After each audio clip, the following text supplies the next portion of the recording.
Hello there, my name is Matt, and I am a current third year student at the Idaho State University College of Pharmacy, and also a member of the Rokai Honor Society. Today I'd like to talk to you about modules, which are kind of unique to ISU. This presentation is meant for first year students transitioning from their first to their second year in which these modules start. So let's get started. So first things first, my disclaimer. I'm not an expert. This is just mostly my opinion and the opinion of other students who took the survey, and results may vary.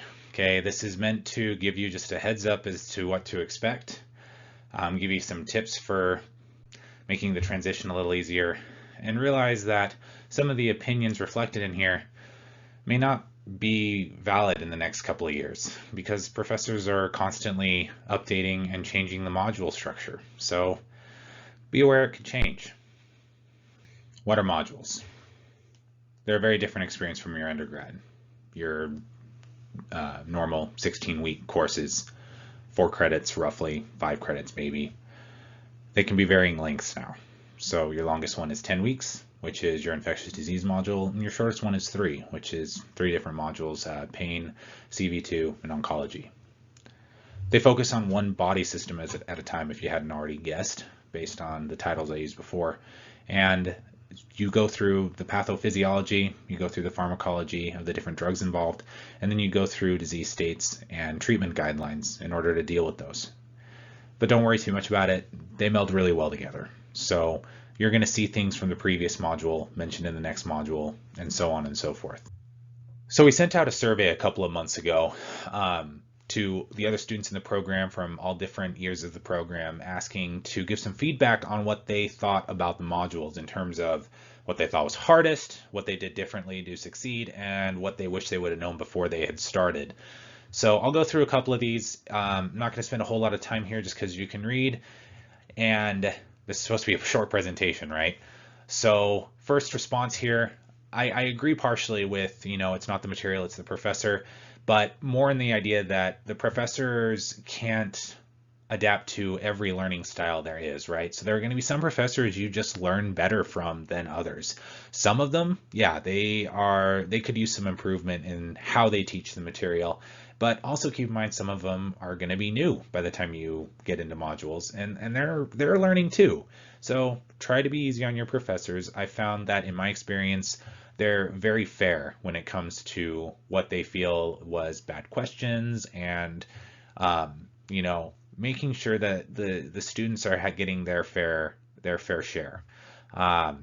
So running through some of the different modules here, pulmonary renal is going to be a tough one. It's your first module, and you're going to get kickstarted into this whole 4 credits in 8 weeks and lots of information over to kind of the same subject as opposed to having 5 different classes you're trying to keep up with at once. Both good and bad. Just be aware it's going to be a lot more information. It might feel a little overwhelming. It's going to feel fast, but you get used to it. Trust me on that. CV2, yes, that one was kind of a pain in the butt. 3 weeks, lots of stuff, very fast. Infectious disease, lots of material. What I'll tell you there, bugs and drugs. Know them, and if you can, the summer before your P3 year, study them a little bit. And I am dead serious. Study them. Get a little bit ahead of the curve because you will thank yourself later.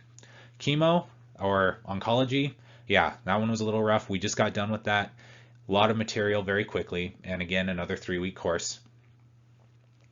But I personally enjoyed it, so I didn't find it to be as crazy.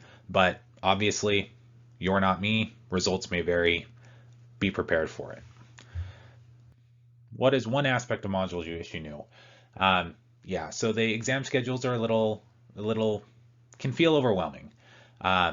Let's say you have your first exam 3 weeks into the module, and it's over the first 2 weeks. So that last week before your exam, you're actually learning the second exam's material.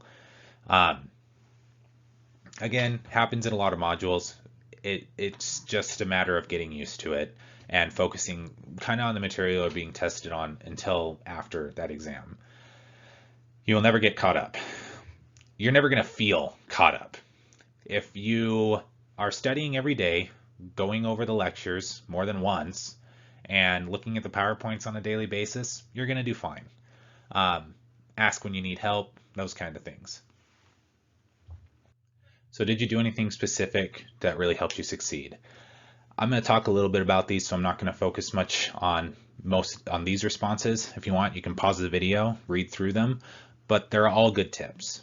I'll say that. They're all good tips, and if it works for you, you should do it. Here are some of my personal tips. Please keep in mind that this is purely my opinion, okay? And it's not an end-all be-all. If you like it, if it works for you, steal it and use it. That's what it's there for. If you don't, put it to the side and don't think about it anymore. So, learning how you study best is incredibly important. Whether you're auditory, whether you're visual, my personal experience, that's what I am.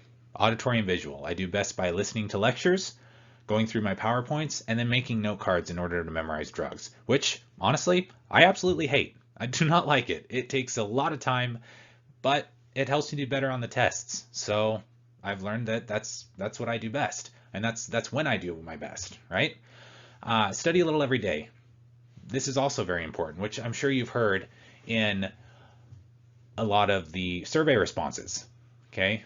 Don't get behind. Don't wait until the last minute. Don't cram. Unless you're absolutely certain that's what works best for you, don't do it. Because, frankly, I see a lot of students there who are in there cramming for their test, and they seem stressed, and they seem tired, and I'm not. So that's how I feel about it. And before you jump to the conclusions here, I'm not ragging on people who do that. If that's how you do it best, go for it. I'm just saying I think there's a better way to do it.